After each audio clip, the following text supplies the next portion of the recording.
astag'firulloh va atubu ilayh yoki astag'firullohni o'zi. Aytdik 40 ming marotaba kim astag'firullohni aytsa, xohlagan butun g'ami yechiladi. Farzandsizmi farzandli bo'ladi.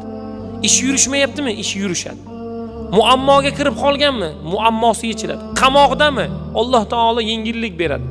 Nima muammosi bo'lsa, adadini astag'firulloh va atubu ilayh qiyinmi? Oson. Astag'firulloh, istig'forni 40 ming adadga yetkazing bugun. Alloh taolo 40 ming adadgacha yoki o'sha adadga bormasdan Alloh taolo yechadi. Mana qarzdormisiz? Birovdan qarzingizni ola olmayapsizmi? Hayotingiz bugun qiyinmi? Tijoratingiz yurishmayaptimi? Birodar 40 mingta istig'for ayting. Astag'firulloh va atubu ilayh. Erinmasdan ayting. Xohlang 1 kunga ayting, xohlang 10 kunga ayting. Alloh taolo fazl va marhamat bersin.